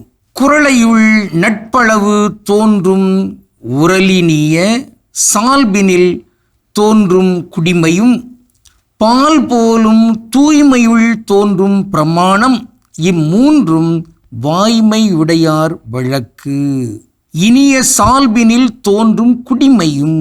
அதாவது துன்பப்படும் போது தன்னுடைய நற்குடி பிறப்பை நினைத்து பெருமைப்படுதல்.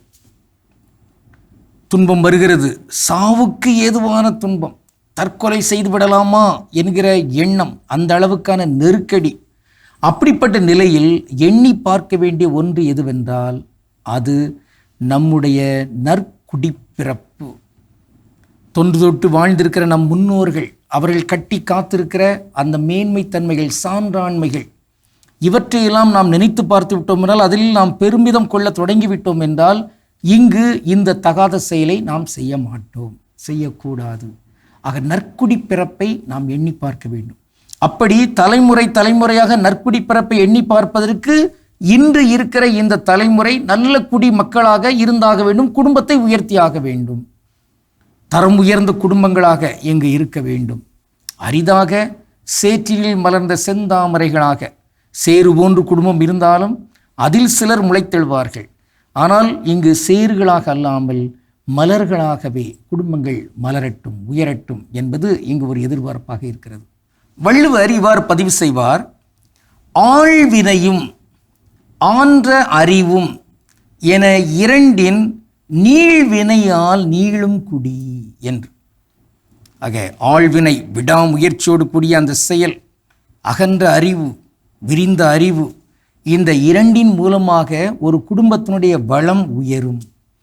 அப்படிப்பட்ட வளர்ந்திருக்கிற அந்த குடும்பத்தினுடைய தன்மையை, அந்த முன்னோர்களுடைய சான்றோர்களுடைய வாழ்வியல் முறையை எண்ணி பார்த்திருக்கிற ஒருவர் இங்கு எவ்வளவுதான் துன்ப துயரங்கள், கொடுமைகள் நேரிட்டாலும் அந்த நற்குடி பிறப்புக்கு ஏதோ ஒரு தீமை விளைவிக்கிற அளவுக்கான ஒரு செயலை செய்ய மாட்டார். எனவே அந்த குடிப்பிறப்பினுடைய மேன்மையை அவர் தொடர்ந்து அறிவதற்கு இங்கு வாய்ப்பு சூழல்கள், நினைவாற்றல்கள் எல்லாம் பெருக வேண்டும் என்பது நம்முடைய எதிர்பார்ப்பாக அது அமைகிறது. இப்படி பெருமைக்குரிய நற்குடியில் நாம் பிறந்திருந்தாலும் துன்பம் வருகின்ற பொழுது என்ன செய்ய வேண்டும்? வள்ளுவர் இதை சொல்லுகிறார், நமக்கு தெரியும். இடுக்கண் வருங்கால் நகுக, அதனை அடுத்துறுவது அக்துப்பதில். இதை தழுவி ஒரு பாடல் ஒன்று வந்தது. துன்பம் வரும் வேளையில சிரிங்க என்று சொல்லி வைத்தார் வள்ளுவர் சரிங்க.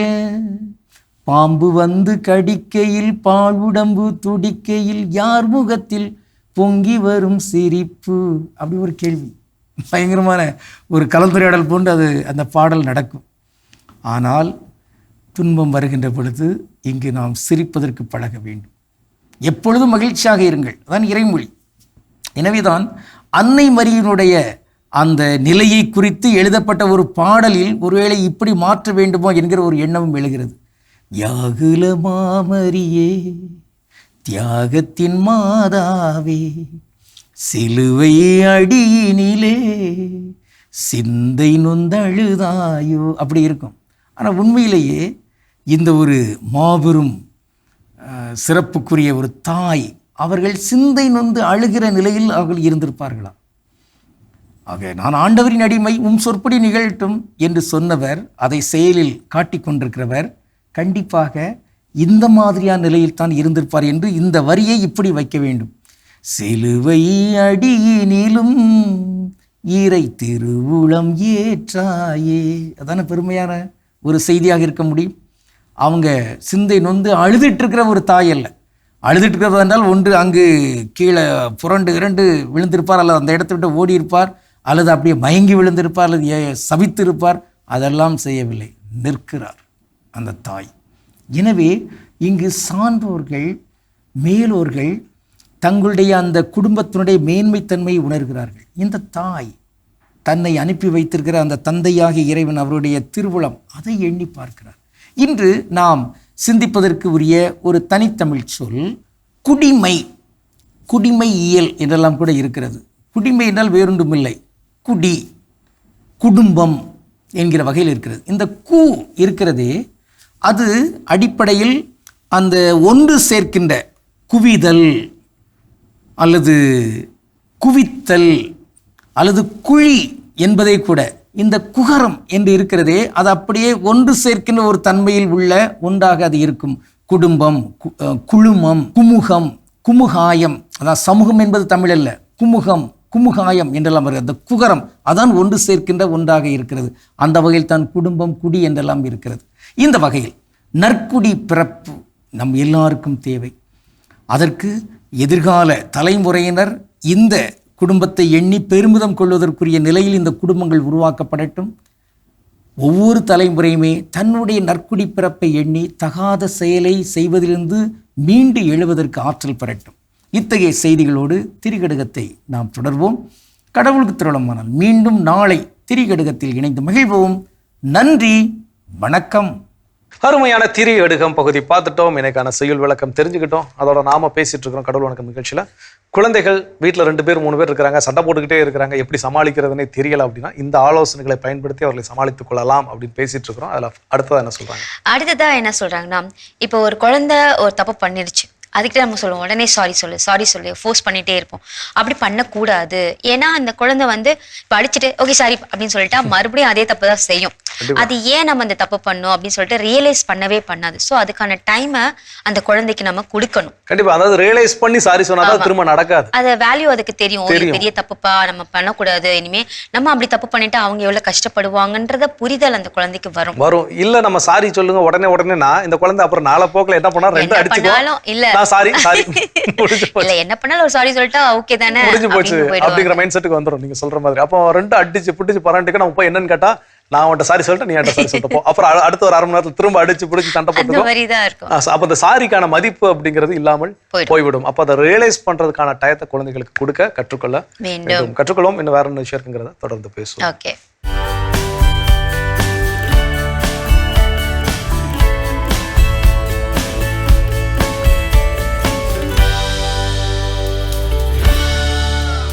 உங்கள் ஜாதகத்தை ஏஐ படித்தால் என்ன நடக்கும்? சைபர் ஜோதிடம் பற்றி கேள்விப்பட்டிருக்கின்றீர்களா? சைபர் ஜோதிடம் உங்கள் வாழ்க்கையின் ரகசியங்களை வெளிப்படுத்துமா? பாரம்பரிய ஜோதிடத்தை விட ஏஐ ஜோதிடம் துல்லியமாக இருக்குமா? ஆன்லைன் ஜோதிடம் பாதுகாப்பானது தானா?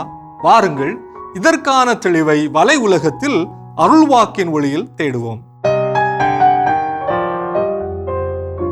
அருள்வாக்கு பகுதி தானியேல் 2:25 முதல் 28 முடிய. அரியோக்கு தானியேலை அரசன் முன்னிலைக்கு விரைவாக அழைத்து சென்று அரசனிடம், அரசரே, சிறைப்பட்ட யூதா நாட்டினருள் அரசருடைய கனவின் உட்பொருளை விளக்கி கூற வல்ல ஒருவனை கண்டுபிடித்து விட்டேன் என்றார். அரசனோ தானியேலை பார்த்து, நான் கண்ட கனவையும் அதன் உட்பொருளையும் எனக்கு விளக்கி கூற உன்னால் இயலுமா என்று கேட்டார். தானியேல் அரசனுக்கு சொன்ன மறுமொழி: அரசர் கேட்கும் மறைபொருளை அரசருக்கு அறிவிக்க எந்த ஞானியாலும், மாய வித்தைக்காரனாலும், மந்திரவாதியாலும், ஜோதிடனாலும் இயலாது. ஆனால் அரசரே, மறைபொருட்களை வெளிப்படுத்தும் விண்ணக கடவுளே பிற்காலத்தில் நிகழப்போவதை நெபுக்கத்நேசர் என உமக்கு தெரிவித்துள்ளார்.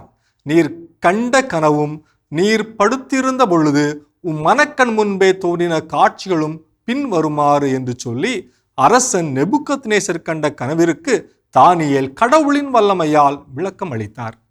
தானியேல் காலத்தில் இருந்த மாய வித்தைக்காரர்கள், மந்திரவாதிகள் மற்றும் ஜோதிடர்கள் போல இன்றைய டிஜிட்டல் காலத்திலும் இணைய வழி ஜோதிடர்கள், மாய வித்தைக்காரர்கள், மந்திரவாதிகள் மற்றும் ஜோதிடர்கள் பலர் உள்ளனர். இந்தியாவில் சுமார் 83% மக்கள் நல்ல நேரத்தை பார்த்த பிறகு ஒரு சுபகாரியத்தை செய்கின்றனர் என்று ஒரு ஆய்வு சொல்கிறது. ஒவ்வொரு காலகட்டத்திலும் இந்த நல்ல நேரம் பார்க்கும் முறை அல்லது ஜோதிடம் பார்க்கும் முறை மாறிக்கொண்டே வருகிறது. அதன் அடிப்படையில் இன்றைய வளர்ந்து வரும் டிஜிட்டல் உலகில் இணைய ஜோதிடமும் சமூக ஊடக ஜோதிடங்களும் அதிகரித்து கொண்டிருக்கின்றன. குளோபல் அஸ்ட்ராலஜி மார்க்கர் ரிப்போர்ட் 2023 என்னும் ஆய்வின்படி 2021ஆம் ஆண்டு வரையில் இணைய வழி ஜோதிடம் $12.8 மில்லியன் சந்தை மதிப்பை எட்டியுள்ளது என்றும், இதுவே 2031ஆம் ஆண்டிற்குள் $22.8 பில்லியன் சந்தை மதிப்பை எட்டும் என்கிறது. அஸ்ட்ரோ டாக், அஸ்ட்ரோ குரு, அஸ்ட்ரோ யோகி, அஸ்ட்ரோ சேஜ், இன்ஸ்டா அஸ்ட்ரோ போன்ற சமூக ஊடக பக்கங்கள் இந்த இளையோர்களிடம் கூட மிக பிரபலமாக உள்ளன. டிஜிட்டல் உலகில் ஜோதிடம் ஒரு வணிகமாக மாற்றப்படுவதால் பல்வேறு மோசடிகள் நிகழ்வதோடு பயனர்களின் தனிப்பட்ட தரவுகளும் களவாடப்படுகின்றன. பயனர்களை கவரும் வகையில் வடிவமைக்கப்பட்டுள்ள ஜோதிட செயலிகளின் நவீன வடிவமைப்பு இளையோரை மட்டுமல்லாமல் சிறார்களையும் வெகுவாக இருக்கின்றது. இன்னும் முழுமையாக உருவாக்கப்படாத AI ஜோதிட தளங்களால் சரியான பதிலை பெறுவதில் சிக்கல் ஏற்படலாம். இதுவே சில நேரங்களில் எதிர்மறையான கணிப்புகளால் ஒருவரை மிகுந்த மன உளைச்சலுக்கு ஆளாக்கலாம். எனவே இத்தளங்களை பயன்படுத்தாமல் இருப்பதே என்னை பொறுத்தவரையில் நல்லது என்று கருதுகிறேன். ஜோதிட செயலிகள் உங்களின் பிறந்த தேதி, இடம், வயது போன்ற தனிப்பட்ட தகவல்களை கோரலாம். நீங்கள் கொடுக்கும் தனிப்பட்ட தரவுகள் விளம்பர நிறுவனங்களுக்கோ அல்லது ஹேக்கர்களுக்கோ விற்கப்படலாம். எனவே தனிப்பட்ட தரவுகளை கொடுக்காமல் இருப்பது மிக மிக நல்லது. ஒவ்வொரு சிறிய செயலுக்கும் இணைய ஜோதிட தளங்களையும் அல்லது செயலிகளையும் எதிர்பார்ப்போம் எனில் நம் தனிப்பட்ட முடிவெடுக்கும் திறன் பாதிக்கப்படலாம். தொழில்நுட்பத்தை ஒரு கருவியாக பயன்படுத்தலாம், ஆனால் அது உங்கள் வாழ்க்கையையோ அல்லது உங்கள் நம்பிக்கையையோ தீர்மானிக்க அனுமதிக்க கூடாது. எப்போதும் உங்கள் அறிவாற்றலுக்கும் மனசாட்சிக்கும் இறை நம்பிக்கைக்கும் முன்னுரிமை கொடுப்பது அவசியம். விவிலியத்தில் நெபுக்கத்நேசர் என்ற அரசன் ஜோதிடர்கள், மாய வித்தைக்காரர்கள், மந்திரவாதிகள் போன்றோரை புறம் தள்ளிவிட்டு கடவுளின் திருவுளத்தை நாடி தேடியதை போல இணையத்தை பயன்படுத்துபவரும் மனித ஞானத்தின் உதவியால் உண்மையை அறிய முற்பட வேண்டும். செயற்கை நுண்ணறிவு மற்றும் அல்காரித புரிதல்களோடு குறிப்பிட்ட பயனர்களுக்கு ஏற்ப வழங்கப்படும் அறிவுரைகளும் எதிர்கால முன்னறிவிப்புகளும் தொழில்நுட்ப உலகில் வியப்பை ஏற்படுத்தினாலும் அது ஒதுக்கி வைக்கப்பட வேண்டியதே ஆகும். இது வலையுலகம் 360 டிகிரி டிஜிட்டல் உலகிற்கான உங்கள் அகராதி. சிறப்பான வலை உலகம் 360 டிகிரி பகுதி நம்ம பார்த்தாச்சு. நாம இன்னைக்கு பேசிட்டு இருக்கோம். வீட்டுல 2 குழந்தைங்க இருக்காங்க, அவங்களுடைய சண்டைகள்லாம் எப்படி தீர்க்கணும் அப்படின்னு சொல்லிட்டு நிறைய ஆலோசனைகள் கொடுத்துட்டு இருக்கோம். அடுத்ததா என்ன? அடுத்த லிஸ்ட்ல என்ன சொல்றாங்க அப்படின்னு பாத்தீங்கன்னா, ஒவ்வொரு குழந்தைகளோடும் பெற்றோர் நேரத்தை செலவிட வேண்டும். ஏன்னா இன்னைக்கு நிறைய நேரங்கள்ல ஒரு சில குழந்தைக்கு அதிகப்படியான நேரத்தையும் ஒரு சில குழந்தைக்கு குறைவான நேரத்தையும் வந்து நம்ம செலவிடக்கூடிய ஒரு சூழல் என்பது ஏற்படுகிறது. ஒரு பழைய திரைப்படம் நினைக்கிறேன், ஐ திங்க் உயிரிலே கலந்ததுன்னு ஒரு திரைப்படம். நடிகர் ரகுவரன் அப்புறம் நடிகர் சூர்யாவுக்கு ரொம்ப அன்பு பொழிவாங்க. அவர் பெரியவர் ஆயிட்டாரு, இன்னும் ஒரு பெரிய போஸ்டிங்ல இருக்க, ஒரு மதிப்பும் மரியாதையும் சேர்ந்து வந்துடும். ஸோ அப்போ இது என்ன ஆகும் அப்படின்னா, அந்த 2 பேருக்குமான அண்ணன் தம்பியா இருப்பாங்க. ஆனா ஒருத்தர் மீது காட்டப்படக்கூடிய பரிவு அக்கறை எல்லாம் இந்த மூத்த குழந்தைக்கு என்ன ஆகுனா ஒரு விஷயத்தை என்ன பண்ணுவோம் ஏற்படுத்தும். ஏன்னா நம்ம எல்லாம் கவனிக்க மாட்டாங்களா? ஒரு சின்ன சட்டை பட்டன் ஒழுங்கா அவர் போடாம இருப்பாரு, நானும் தான் போடல, எனக்கு கவனிக்கல, அவனுக்கு மட்டும் கவனிக்கிறாங்களே. இந்த சின்ன விஷயத்துல கண்டிப்பா குழந்தைகள் என்ன பண்ணுவாங்க, இன்னைக்கு நம்மளே ஒரு 30, 45 வயசு 40 வயசுல இருந்தாலும் கூட நம்முடைய பெற்றோர்களுக்கு குழந்தைகள் தான். இன்னைக்கு நம்மளுடைய அக்கா தங்கச்சிக்கோ அண்ணன் தம்பிக்கோ யாராவது ஒரு அம்மா ஏதாவது எக்ஸ்ட்ரா ஒன்று செஞ்சாங்கன்னா நம்மளே என்ன பண்ணுவோம், வரைஞ்சு கட்டிட்டு சண்டைக்கு போகக்கூடிய அந்த ஒரு குழந்தை அளவு தனத்துல தான் நம்மளும் என்ன பண்ணுவோம் இருந்துட்டு இருக்கோம். ஸோ அப்படி இருக்கின்ற பொழுது இந்த குழந்தைகள் ஒவ்வொருத்தரோட டைம் தனியா ஸ்பெண்ட் பண்றது. வீட்டுல தூங்குறதுக்கு பெரிய பிரச்சனை, அதுவும் குறிப்பா அப்பாக்களோட அம்மாக்களுக்கு பெரிய பிரச்சனை உண்டு. ஏதாவது ஒரு பக்கம் திரும்பி படுத்துட்டா என் பக்கம் தான் திரும்பியா, ஏன் பக்கம் மூஞ்சி கட்டு. நடிகர் ஊர்வசி அவர்கள் ஒரு திரைப்படத்துல வச்சிருப்பாங்க, இந்த பாதி உனக்கு இந்த பாதி அப்படிங்கிற மாதிரி தான் எனக்கு நிறைய பெற்று அம்மாக்களுடைய நிலைமை வீட்டுல இருக்குது. ஸோ அப்போ ஏதோ ஒரு சில இரவுகள் ஏதோ ஒரு குழந்தையோட பொறுப்பை அப்பாக்கள் என்ன பண்ணிக்கலாம் ஏற்றுக்கலாம். ஓகே, இன்னைக்கு ஏன் கூட என்ன பண்ண அதை வந்து முதல் ப்ராக்டிஸ் பண்ண வைக்கணும். ஏன்னா நிறைய நேரம் அம்மாக்கள் செய்யக்கூடிய தவறு இல்லைங்க, அவங்க எப்பவுமே அம்மா கூட தூங்கியே பழகிட்டு அப்பா கூட என்ன பண்ண மாட்டான், தூங்க மாட்டான். அவன் அம்மா கூட தூங்கியே பழகிட்டான், அப்பா கூட இப்படியே சொல்றதுனால அந்த குழந்தைங்களும் அதை ஆட்டோமேட்டிக்கா என்ன பண்ணி நம்ப ஆரம்பிச்சிருது. ஸோ சில நேரங்களில் வலுக்கட்டாயமா நீங்க அப்பா கூட இன்னைக்கு தூங்கணும், நீங்க வந்து அம்மா கூட இப்படிங்கிற மாதிரியான ஒரு சில நேரங்களை கொடுக்கின்ற பொழுது அந்த குழந்தைங்களுக்கு ஓகே நமக்கான ஸ்பேஸ் கிடைக்குது அப்படிங்கிற திங்கிங் வர்றப்போ ஆட்டோமேட்டிக்கா அந்த சண்டைகள் வராது. ஏன்னா அந்த சண்டைக்கான சின்ன சின்ன காரணங்கள்ல இதுவும் ஒண்ணு. அப்பா எப்ப பார்த்தாலும் உனக்கு மட்டும் வாங்கி வந்து கொடுக்குறாரு, எனக்கு என்ன பண்ணலாம், வாங்கி வந்து கொடுக்கலாம். அம்மா எப்ப பார்த்தாலும் நீ கேட்டதை மட்டும் செய்யறாங்க, எனக்கும் செய்யலாம். அப்ப இந்த மாதிரியான சண்டைகள் அதெல்லாம் என்ன பண்ணிக்கிறாங்க, சேர்த்து வச்சு அடி துவம்சம் பண்றது. ஸோ அதனால அது குறையணும் அப்படின்னா இந்த மாதிரியா ஒவ்வொரு குழந்தைகளோடும் பெற்றோர்கள் நேரத்தை செலவிடுதல் அப்படிங்கிறது ரொம்ப ரொம்ப முக்கியம். கற்றுக்கொள்வோம், தொடர்ந்து பேசுவோம். இப்ப அடுத்த பகுதியை பார்க்கலாம்.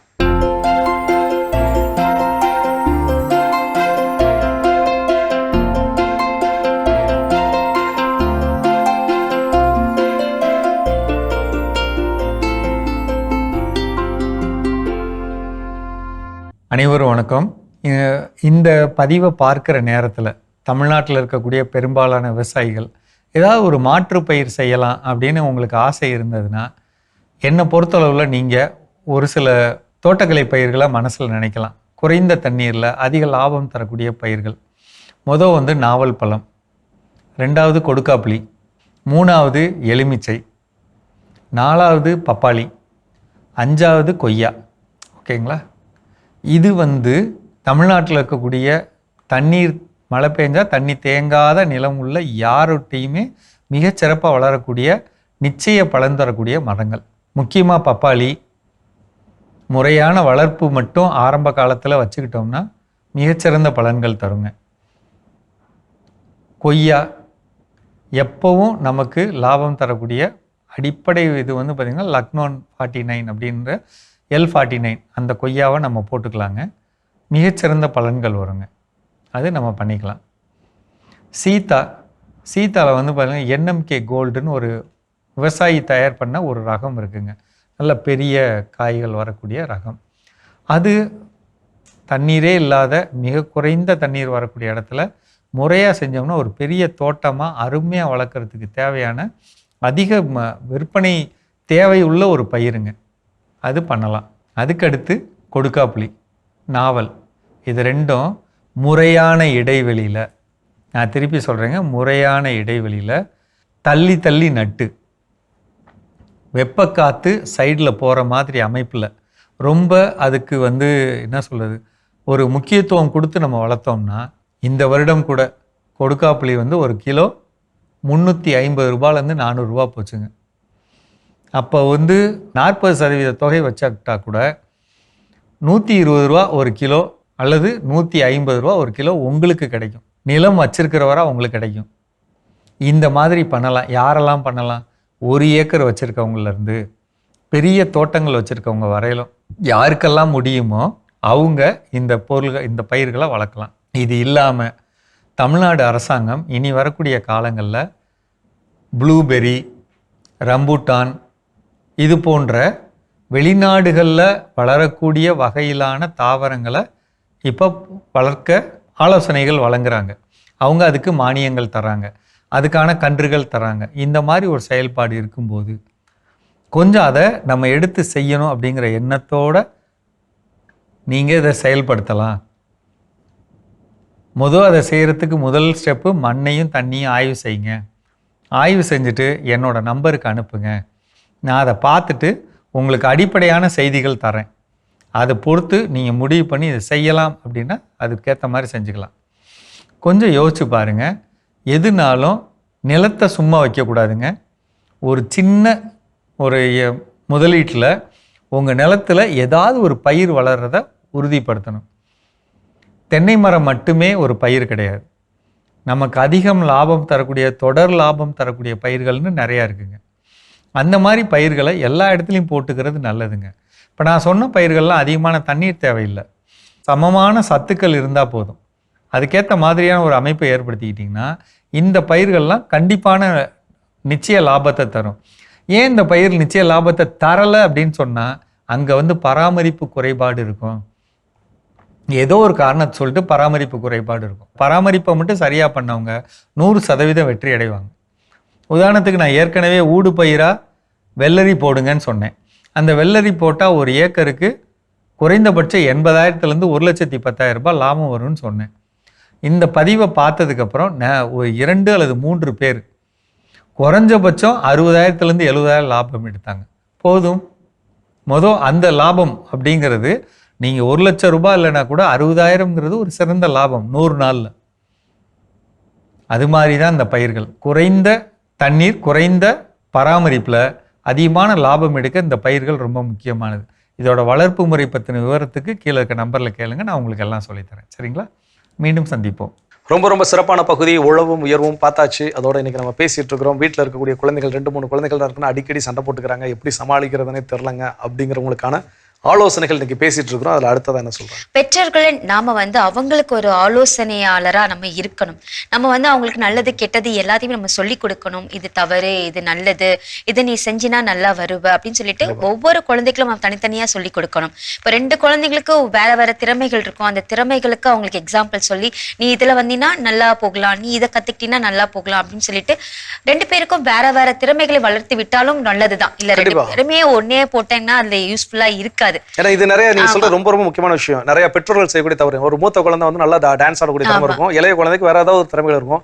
அக்காவோ அண்ணனோ அந்த டான்ஸ் கிளாஸ் போறா, நீ என்ன பண்ணு போய் சரி அவன் ஆடுறான், உனக்கு ஆடுறதுக்கு என்ன, தயவுசெய்து சொல்லாதீங்க. ஒவ்வொருத்தருக்கும் தனித்தனி திறமைகள் இருக்கும். அதை வளர்க்கறதுக்கான பயிற்சிகளை நம்ம கொடுக்கணும். ஒரு நல்ல ஆலோசனையாளரை நம்ம இருக்கணும். ஏன்னா இதெல்லாம் செய்யறன்ற பொழுதுதான், ஏன்னா இதெல்லாம் திணிக்கின்ற பொழுது நம்ம மேலே இன்ன வரைக்கும் ஏதாவது ஒரு வேலையை வந்து அலுவலகத்திலயோ எங்கேயோ வேலை பார்க்குறப்போ ஒரு வேலை நம்ம கிட்ட கொடுத்து இதை செய்யுங்க அப்படின்னு சொன்னா நம்ம செய்வோம். இது நீ தான் செஞ்சாகணும், இது இத்தனை நாளுக்குள்ள முடிச்சாகணும்னு சொன்னா நாம அதை செய்ய மாட்டோம். ஏன் அப்படின்னா நம்ம மேல திணிக்கிறது நமக்கு பிடிக்காது. அப்ப அந்த குழந்தைகளும் அது போலதான், குழந்தைகள் மீது எதையும் என்ன பண்ணக்கூடாது, திணிக்க கூடாது. அதே வேளையில சில நேரங்கள் அம்மா அப்பா கிட்ட சண்டைகள் நடக்கும். அப்போ அந்த சண்டையில ஏதோ ஒருத்தர் வந்து பொறுமையா செய்கின்ற இப்ப அம்மா ஒரு இடத்துல பொறுமையா போறாங்க. அப்போ அந்த குழந்தைகள் கிட்ட அந்த தந்தை எடுத்துரைப்பது ரொம்ப ரொம்ப முக்கியமான ஒன்று. இந்த இடத்துல பாரு, 2 பேருக்கும் சண்டை வந்துச்சு, இந்த இடத்துல அம்மா கோவப்பட்டிருக்கலாம், ஆனா அம்மா என்ன பண்ணாங்க, கோவப்படாம அமைதியா போனாங்க. இதே மாதிரிதான் நம்மளும் வாழ்க்கையில் இருக்க கத்துக்கணும். இதை தந்தை என்ன பண்ணணும், எடுத்து சொல்ல வேண்டும். சில இடங்கள்ல அப்பா பொறுமையா ஒரு சில கோவங்களை வந்து அப்படி சிரிச்சுக்கிட்ட கூலா ஹேண்டில் பண்றாரா, அந்த விஷயத்த அம்மாக்கள் என்ன பண்ணணும், குழந்தைகள் கிட்ட எடுத்து பேசணும். இந்த நேரத்துல பாரு, அப்பாவுக்கு எவ்வளவு கோவம் வந்திருக்கும், எப்படி கோவப்படுவாங்கன்னு தெரியும், ஆனா இதை சொல்லியும் அமைதியா அதை எடுத்துக்கிட்டு போறாங்கன்னா அப்ப இது போல நாமும் வாழ்க்கையில் இருக்க கற்றுக்கொள்ள வேண்டும். சோ இந்த மாதிரியான ஒரு சில வாழ்வியல் சிந்தனைகள்லாம் பெற்றோர்கள் தான் குழந்தைகளுக்கு என்ன பண்ண முடியும், கற்றுக் கொடுக்க முடியும். அது பெற்றோர்களுடைய கைகள்ல இருக்குது. கற்றுக்கொள்வோம். இன்னும் வேற என்ன விஷயம் இருக்குங்கிறத தொடர்ந்து பேசுவோம்.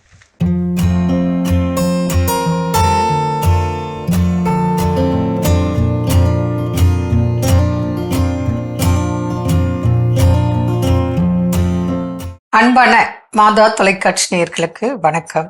இந்த நிகழ்ச்சியில நம்ம பார்க்க போறது, இந்த சம்மர்ல உடம்புல நீர்ச்சத்து குறைவதினால் ஏற்படும் உபாதைகள் என்ன, ஏன் சம்மர்னா நல்லா தண்ணி குடிக்க, வெயில் டைம்ல வெளியே போகாதீங்க அப்படின்னு சொல்றதுக்கெல்லாம் இந்த மாதிரி உடல் ரீதியாக பல பிரச்சனைகள் ஏற்படாமல் பாதுகாக்கத்தான்.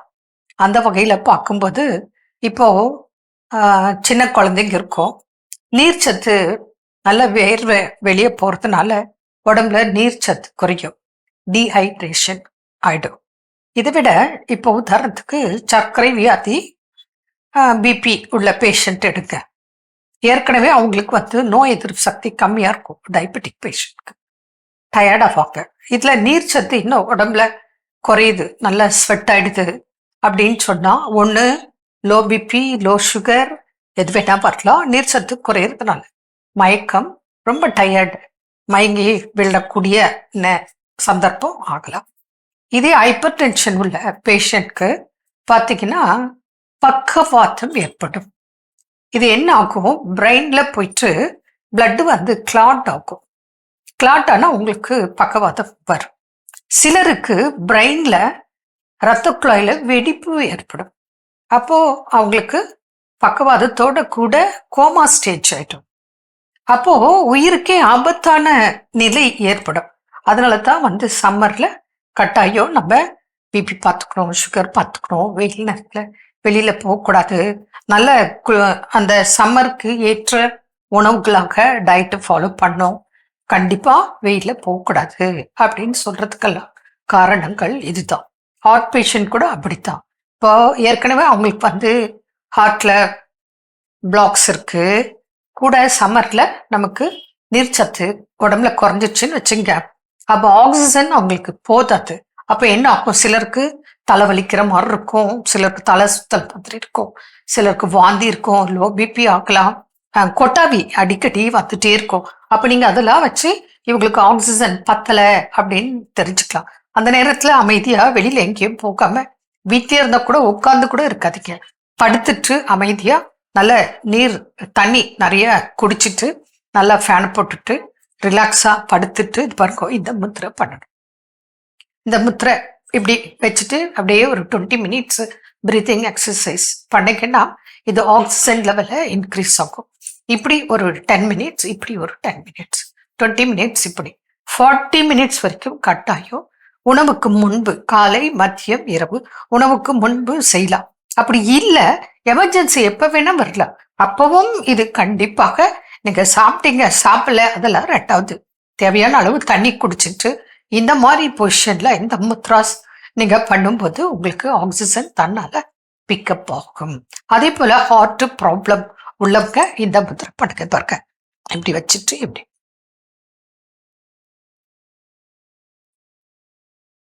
இதை இங்க வைக்கணும், இதை இங்க பிடிக்கணும், இப்படி வச்சுக்கணும், 2 கையில இப்படி வச்சுட்டு அமைதியா நீங்க படுத்துறது பிரீத்திங் எக்ஸசைஸ். இது சம்மருக்கு எமர்ஜென்சிக்கு செய்யக்கூடியது. இதையே தினந்தோறும் காலையில நைட்டு சாப்பாட்டுக்கு முன்னாடி இது ஹார்ட்டுக்கு, இது நமக்கு ஆக்சிஜனுக்கு, ஹார்ட்டுக்கு, எல்லாத்துக்கும். அப்போ நீங்க இதை தினந்தோறும் காலை இரவு உணவுக்கு முன்பு ஒரு 20 மினிட்ஸ் செய்யலாம். இதே எமர்ஜென்சினா நீங்க எவ்வளவு நேரம்னாலும் வச்சிட்டு இருக்கலாம். இதுதான் உங்களுக்கு ஃபர்ஸ்ட் எய்ட் மாதிரி வீட்டில இருந்து. அதுக்கப்புறம் நீங்க டாக்டர் கிட்ட போறது, டாக்டர் பார்க்கறது, அதெல்லாம் பண்ணிக்கலாம். அதே போல உணவு கட்டுப்பாடு கண்டிப்பா இருக்கணும். சுகர் ரெகுலரா செக் பண்ணிக்கோங்க. வீட்லயே இப்போ நம்ம தான் குளுக்கோமீட்டர் இருக்குல்ல, 1 டச் பார்த்துக்கலாம். பிபியும் நீங்க ஒரு நாளைக்கு 2 தடவை பிபி உள்ளவங்கெல்லாம் பார்த்துக்குங்க. அது கூட உடல் உபாதை இருந்தா கட்டாயம் டெய்லி பார்த்து ஒரு நோட் புக் போட்டு சுகர் எவ்வளோ இருக்கு, பிபி எவ்வளோ இருக்கு எல்லாம் நோட் பண்ணீங்கன்னா நீங்களே அதிகமா இருக்கு குறைஞ்சிருக்குன்றது தெரிஞ்சுக்கிட்டு உணவு கட்டுப்பாடு, உடற்பயிற்சி இதெல்லாம் நீங்க செய்யறதுக்கு உங்களுக்கு ஏத்தானால தோணும். அதனால இந்த சம்மருக்கு அது சின்ன குழந்தையா இருந்தாலும் சரி, பெரியவங்களா இருந்தாலும் சரி, எல்லாரும் இந்த சம்மர்ல மிக மிக கவனமாக இருப்பது அவசியம். மீண்டும் நாளை சந்திப்போம். நன்றி. அன்னை மரிய வாழ்க. சிறப்பான நம்ம ஒரு வைத்தியம் பகுதி நம்ம பார்த்தாச்சு. நாம இன்னைக்கு பேசிட்டு இருக்கோம். வீட்டுல 2 குழந்தைங்க இருக்காங்கன்னா அவங்களுக்கு மத்தியில நிறைய சண்டைகள்லாம் வரும். அந்த சண்டைகள்லாம் எப்படி தீர்க்கலாம்னு சொல்லிட்டு ஒன்னொன்னா ஒரு ஆலோசனை சொல்லிட்டு இருக்கோம். அடுத்ததா என்ன? ஸோ ஃபைனலாக நீங்கள் சொல்லக்கூடிய ஆலோசனை என்ன அப்படின்னா, இதெல்லாம் குழந்தைங்க அவங்களுக்குள்ள சண்டை போடுறதுனால நமக்கு வரக்கூடிய ஒரு மென்டல் ப்ரெஷர், அதனால நாம குழந்தைங்களை அடிக்கிறதோ இல்லை அவங்கள திட்டுறதோ ஏதோ ஒரு சில விஷயம் நம்ம ஹேண்டில் பண்ணிருப்போம். எப்படி ஃபேஸ் பண்றதுன்னு தெரியாம சில நேரங்கள் நமக்கு சில பிரச்சனைகள் இருக்கும். அந்த நேரத்தில் அந்த குழந்தை லைட்டா ஒரு சத்தம் கொடுத்தா கூட போட்டு தொம்புன்னு அதை பிச்சு எடுக்கிறது. ஸோ அப்போ நம்மளுடைய மென்டல் பீஸ், மன அமைதி அப்படிங்கிறது ரொம்ப ரொம்ப முக்கியம். அப்போ சில நேரம் நமக்கு ஒரு சில பிரச்சனைகள் இருக்குதா, வீட்டுக்கு வெளியே இருக்கக்கூடிய பிரச்சனையை வீட்டுக்குள்ள வர்றப்போ வீட்டுக்குள்ளே எடுத்துட்டு வர கூடாது. அது அப்படியே வீட்டு வாசல்லையோ வெளியே எங்க முடிக்கணும் அதை அங்கேயே முடிச்சுட்டு வந்துவிட வேண்டும். அப்போ வீட்டில் வந்துட்டோம் அப்படின்னா ஆட்டோமேட்டிக்கா அம்மாவோ அப்பாவோ எனக்கு வேலை செய்யக்கூடிய நிலையில தான் எல்லாருமே இருக்காங்க. 2 பேருமே வேலைக்கு செல்லக்கூடிய நிலையில. அப்போ அதெல்லாம் வெளியே வச்சுட்டு வரப்போ தான் ஒருத்தர்கிட்ட அன்பா பேசுவதற்கும். ஏன்னா வெளியே உள்ள பிரச்சனை வீட்டுக்குள்ள கொண்டு வந்தா வெளியே நம்ம யார்கிட்ட கோவத்தெல்லாம் காட்ட முடியலையோ அந்த கோவத்தை வீட்டுல கொண்டு வந்து காட்டும். அதுல பெரும்பாலும் பாதிக்கப்படுவது எதுன்னு யாருன்னு பாத்தீங்கன்னா குழந்தைகள் தான் பாதிக்கப்படுவாங்க. ஸோ அப்போ இந்த பாதிக்கப்படக்கூடிய குழந்தைகள் நாளைக்கு நம்ம இல்லாத சூழல சண்டை போட்டுட்டு நமக்கு மைண்ட் செட் மாறிக்கிட்டே இருக்கும். அந்த குழந்தைக்கு நம்ம திணிச்சாச்சு. அப்போ அதாவது என்ன பண்ணணும், வெளியே அனுப்பணும். வெளியே அனுப்புறதுக்கு அது என்ன பண்ணணும், சண்டை போட செய்யும். அப்போ நாம் நேரடியாகவோ மறைமுகமாகவோ அந்த குழந்தைகள் சண்டையிடுவதற்கு ஒரு காரணமாக இருக்கிறோங்கிறப்போ நம்முடைய மன அமைதியும் ரொம்ப ரொம்ப முக்கியம். ஸோ சிறப்பான நாள், மகிழ்ச்சியான சிந்தனை கொடுத்த மகிழ்ச்சியோடு இன்னைக்கு யாரெல்லாம் விழா கொண்டாடுறாங்க பார்க்கலாம்.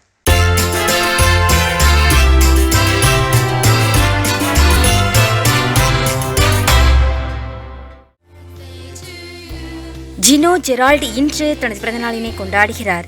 இவரை வாழ்த்துபவர்கள் குடும்பத்தினர், உறவினர்கள் மற்றும் நண்பர்கள். சிறப்பான விழாக்குளம் பகுதி பார்த்தாச்சு. இன்றைக்கு திருமண நாள், பிறந்த நாள் கொண்டாடுறவங்க எல்லாருக்காகவும் இறைவன் தரக்கூடிய அன்பான பரிசு எண்ணிக்கை நூல் 624. ஆண்டவர் உனக்கு ஆசி வழங்கி உன்னை காப்பாராக. இந்த ஏரியாசுடன் நீங்கள் நலமுடன் வாழ மாதா தொலைக்காட்சியின் வாழ்த்துக்களும் ஜெபங்களும். அன்பானவர்களே, குழந்தை வளர்ப்பில் அக்கறை கொள்வோம், நல்லதொரு குடும்பமாய் உருவாகுவோம் என்ற இந்த சிந்தனையோடு இன்றைய கடவுள் வணக்கம் நிகழ்ச்சியை நாங்கள் நிறைவு செய்கிறோம். இந்த நாள் இனிய நாளாக உங்க எல்லோருக்கும் அமைய மாதா தொலைக்காட்சியின் வாழ்த்துக்களும் ஜெபங்களும். மீண்டும் உங்கள் அனைவரையும் கடவுள் வணக்கம் நிகழ்ச்சியில் சந்திக்கும் வரை உங்களிடமிருந்து விடைபெறுகிறோம். இயேசுவுக்கே புகழ். மரியே வாழ்க. நீ ஆர்ட்ஸ் தானடா படிச்ச, எப்படி ஐடில வேலை பார்க்குற? எந்த டிகிரினாலும் பரவாயில்லண்ணா. சென்னையில் இருக்க எஸ்எல்ஏ ஐடி ட்ரைனிங் இன்ஸ்டியூட் தான் நான் ட்ரைனிங் எடுத்தேன். மாதம் 30,000 சம்பாதிக்கிறேன். சூப்பர்டா. For IT training and placement, contact 8870767784.